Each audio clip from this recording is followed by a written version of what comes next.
নমস্কাৰ মই ঋতুৰাজ টাইম 8ৰ দৰ্শকসকলৰ বাবে এই মুহূৰ্তত লৈ আহিছো এটা গুৰুত্বপূৰ্ণ খবৰ পবিত্ৰ ৰমজান মাহতে দেখিবলৈ পোৱা গৈছে এগৰাকী বিজেপি বিধায়কে এতিয়া হযৰত মহম্মদৰ প্ৰশংসাত পঞ্চমুখ হৈ পৰিছে বিধায়ক হেমাংগ ঠাকুৰীয়াই মন্তব্য প্ৰকাশ কৰিছে হযৰত মহম্মদ আমাৰ সকলোৰে গুৰু আৰু সমান্তৰালকৈ আৰবৰ পৰা আহি হিন্দু ছোৱালী বিয়া পতা আব্দুল গফুৰক লৈ এতিয়া প্ৰশংসাত এক প্ৰকাৰ পঞ্চমুখ হৈ পৰিল বিজেপি বিধায়ক গৰাকী আৰু বিজেপি বিধায়ক হেমাংগ ঠাকুৰীয়াই উৰছৰ এক অনুষ্ঠানত অংশগ্ৰহণ কৰি এই মন্তব্য কৰা পৰিলক্ষিত হৈছে এই গুৰুত্বপূৰ্ণ খবৰটো টাইম 8ৰ দৰ্শকসকলক জনাইছো হযৰত মহম্মদৰ প্ৰশংসাত পঞ্চমুখ হৈ পৰিল বিজেপি বিধায়ক হেমাংগ ঠাকুৰীয়া পবিত্ৰ ৰমজান মাহতে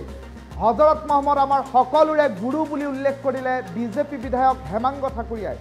হযৰত মহম্মদে এটা আদৰ্শ দেখুৱাই গৈছে বুলিও এক প্ৰকাৰ স্বীকাৰোক্তি কৰা পৰিলক্ষিত হ'ল আৰু তাৰ পাছতে দেখিবলৈ পোৱা গ'ল উৰছৰ অনুষ্ঠানত এই মন্তব্য কৰাৰ পাছত সকলোৱে আদৰিছে হেমাংগ ঠাকুৰীয়াক সকলোৰে বাবে ত্যাগ কৰিব লাগে বুলিও মন্তব্য প্ৰকাশ কৰিলে বিধায়কগৰাকীয়ে ত্যাগৰ কথা ক'বলৈ গ'লে হযৰত মহম্মদৰ সেই মিঠাই খোৱাৰ কাহিনীটো কোৱা হয় বুলিও উল্লেখ কৰিলে বিধায়কগৰাকীয়ে আৰু উপদেশতকৈ আৰ্হি ভাল এই কথা দেখুৱাই গৈছে হযৰত মহম্মদে হযৰত মহম্মদৰ আদৰ্শৰে চলিব লাগে বুলি মন্তব্য প্ৰকাশ কৰিলে বিধায়কগৰাকীয়ে আৰু বিশ্বৰ সকলো প্ৰান্ততে হযৰত মহম্মদক সন্মান প্ৰদান কৰা হয় বুলি উল্লেখ কৰা পৰিলক্ষিত হ'ল সকলো জাতি জনগোষ্ঠীৰ লোকে তেওঁক সন্মান কৰে বুলিও উল্লেখ কৰিলে বিধায়ক হেমাংগ ঠাকুৰীয়াই কুদুৰ আৰবৰ পৰা আব্দুল গফুৰ আহি আমাৰ ইয়াত বসবাস কৰিছিল আৰু ইয়াত আহি তেওঁ হিন্দু ছোৱালী বিয়া পাতিছিল আৰু ধৰ্ম প্ৰচাৰ কৰিছিল এই কথা উল্লেখ কৰিলে বিধায়ক হেমাংগ ঠাকুৰীয়াই তেখেতে শান্তিৰ বাৰ্তা দিছিল আৰু এনে ধৰণৰ বাৰ্তা আজিৰ দিনটোত উৰছত অংশগ্ৰহণ কৰি বিজেপি বিধায়ক হেমাংগ ঠাকুৰীয়াই মন্তব্য প্ৰকাশ কৰা পৰিলক্ষিত হ'ল সকলো জাতি জনগোষ্ঠী কিদৰে আগবাঢ়িব লাগে সেয়া হযৰত মহম্মদে দেখুৱাই গৈছে এই অঞ্চলৰ লোকসকলে তেওঁৰ আদৰ্শৰে আগবাঢ়িছে বুলি এক প্ৰকাৰ ভাষণ প্ৰসংগত উল্লেখ কৰিলে বিজেপি বিধায়কগৰাকীয়ে আব্দুল গফুৰৰ আদৰ্শলৈ নতুন প্ৰজন্ম আগুৱাই যাওক বুলিও এক প্ৰকাৰ আহ্বান জনালে পলাশবাৰী সমষ্টিৰ বিজেপি বিধায়ক হেমাংগ ঠাকুৰীয়াই পলাশবাৰী সমষ্টিৰ বিজেপি বিধায়ক হেমাংগ ঠাকুৰীয়াৰ এই মন্তব্য আজিৰ দিনটোত দেখিবলৈ পোৱা গ'ল আৰু পবিত্ৰ ৰমজান মাহৰ মাজতেই হযৰত মহম্মদৰ প্ৰশংসাত এতিয়া পঞ্চমুখ হৈ পৰিল বিজেপি বিধায়ক হেমাংগ ঠাকুৰীয়া হযৰত মহম্মদ আমাৰ সকলোৰে গুৰু বুলি উল্লেখ কৰিলে হযৰত মহম্মদে এটা আদৰ্শ দেখুৱাই গৈছে আৰু এই আদৰ্শৰ মতে আমি চলা উচিত বুলি উল্লেখ কৰিলে বিজেপি বিধায়কগৰাকীয়ে সকলোৰে বাবে ত্যাগ কৰিব লাগে আৰু সেই ত্যাগৰ আদৰ্শৰে পলাশবাৰীৰ ৰাইজ আগবাঢ়িছে বুলি উল্লেখ কৰিলে আৰু ত্যাগৰ কথা ক'বলৈ গ'লে হযৰত মহম্মদৰ সেই মিঠাই খোৱাৰ কাহিনীটো কোৱা হয় বুলিও উল্লেখ কৰিলে বিজেপি বিধায়কগৰাকীয়ে আৰু উপদেশতকৈ আৰ্হি ভাল এই কথাৰ নজিৰ দেখুৱাই গৈছে হযৰত মহম্মদে বিশ্বৰ সকলো প্ৰান্ততে হযৰত মহম্মদক সন্মান প্ৰদান কৰা হয় সকলো জাতি জনগোষ্ঠীৰ লোকে হযৰত মহম্মদক সন্মান প্ৰদান কৰে আৰু পবিত্ৰ ৰমজান মাহৰ মাজতে এই মন্তব্য কৰিছে এতিয়া বিজেপি বিধায়ক হেমাংগ ঠাকুৰীয়াই কুদুৰ আৰবৰ পৰা আব্দুল গফুৰ আহি আমাৰ ইয়াত বসবাস কৰিছিল ইয়াত আহি তেওঁ হিন্দু ছোৱালী বিয়া পাতিছিল আৰু ধৰ্ম প্ৰচাৰ কৰিছিল যাৰ বাবে হযৰত মহম্মদ আমাৰ সকলোৰে গুৰু হিচাপে থিয় দিছে আৰু তেখেতে শান্তিৰ বাৰ্তা বিলাইছিল আৰু আজিৰ দিনটোত উৰছৰ এক অনুষ্ঠানত অংশগ্ৰহণ কৰি সকলো জনজাতি জাতি জনগোষ্ঠী কিদৰে আগবাঢ়িব লাগে হযৰত মহম্মদৰ আদৰ্শৰে কিদৰে চলিব লাগে সেই সকলোবোৰ কথা দুহাৰী আজিৰ দিনটোত বিজেপি বিধায়ক পলাশবাৰী সমষ্টিৰ বিধায়ক হেমাংগ ঠাকুৰীয়াই এই মন্তব্য কৰা পৰিলক্ষিত হ'ল আজিৰ দিনটোত উৰছত অংশগ্ৰহণ কৰি হেমাংগ ঠাকুৰীয়াই কি মন্তব্য কৰিলে সেই মন্তব্য এই মুহূৰ্তত শুনাই লৈছোঁ আমাৰ সকলোৱে জানো যে হযৰত মহম্মদ আমাৰ সকলোৰে গুৰু তেওঁ এটা আদৰ্শ দেখুৱাই গৈছিল যে সকলোৰ কাৰণে ত্যাগ কৰিব লাগে আৰু আমি সকলোৱে জানো আমি সকলো ক্ষেত্ৰতে ত্যাগৰ কথা যদি ক'ব উপমা দিব লগা হয় আমি হযৰত মহম্মদৰ সেই মিঠাই খোৱা আমি উদাহৰণটো দিওঁ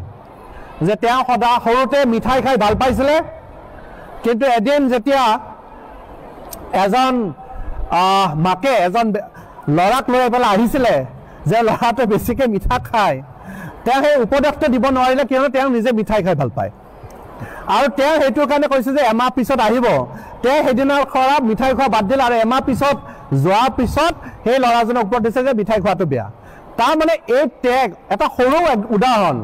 তেওঁৰ ত্যাগ যথেষ্ট আছে আৰু সেইটোৰ কাৰণে তেওঁ গোটেই বিশ্বত সকলোৰে শ্ৰদ্ধাৰ ভাজন হৈছে আৰু বিশ্বৰ সকলো এনেকুৱা এটা প্ৰান্ত নাই য'ত নেকি তেওঁক সন্মান নকৰে সকলো জাতি জনগোষ্ঠীৰ লোকে তেখেতক সন্মান কৰে মই আমাৰ ইয়াতে তেওঁৰ নামটো আৰু কওকচোন আমাৰ সৌভাগ্য যে আমাৰ এই অঞ্চলতে আব্দুল গফুৰ শ্বাহ তেওঁ আমাৰ সুদূৰ আৰৱৰ পৰা আহি আমাৰ ইয়াতে তেওঁ বসবাস কৰিছিলে আৰু ইয়াতে তেওঁ বিয়া পাতি ইয়াতে সংসাৰ কৰি আমাৰ ইয়াতে ধৰ্ম হিন্দু ছোৱালী বিয়া পাতি ইয়াতে আমাৰ ধৰ্ম প্ৰচাৰ কৰিছিলে আৰু তেওঁ এটাই বাৰ্তা দিছিলে যে শান্তিৰ বাৰ্তা সকলো জাতি জনগোষ্ঠীক লৈ কিদৰে আগবাঢ়িব লাগে সেইটো তেওঁ বাৰ্তা দিছিলে আৰু তেওঁৰ যে বাৰ্তা সেই বাৰ্তা আমাৰ এই অঞ্চলৰ বিভিন্ন লোকে আজি সেই তেওঁৰ বাৰ্তা পালন কৰিছে আৰু সেইকাৰণে আমাৰ বিশেষকৈ এই অঞ্চলত শান্তি বিৰাজমান হৈ আছে মই আগ্ৰহ প্ৰকাশ কৰি নতুন প্ৰজন্মই বহুতে হয়তো এই কথাবিলাক নাজানে তেওঁ যাতে অগ্ৰজসকলৰ পৰা এই কথাবিলাক অনুধাৱন কৰে আৰু তেওঁৰ আদৰ্শ যি আদৰ্শ আছিলে সেই আদৰ্শ যাতে মনত লৈ নিজৰ জীৱন লগতে সামাজিক জীৱনত তেওঁলোকে যে আগবাঢ়ে তাৰে কামনা কৰিছোঁ পুনৰবাৰ আকৌ আপোনালোকৰ ওচৰত আল্লাহ ভগৱান গড সকলোৰ পৰা প্ৰাৰ্থনা কৰিছোঁ তেওঁলোকৰ ওচৰত প্ৰাৰ্থনা জনাইছোঁ যাতে সকলোৱে আপোনালোকৰ মংগল কৰে সকলোৰে মংগল হওক তাৰে কামনা কৰি মই পুনৰবাৰ আয়োজকসকলক মই অন্তৰৰ পৰা ধন্যবাদ জ্ঞাপন কৰিছোঁ আমাৰ সকলোৱে জানো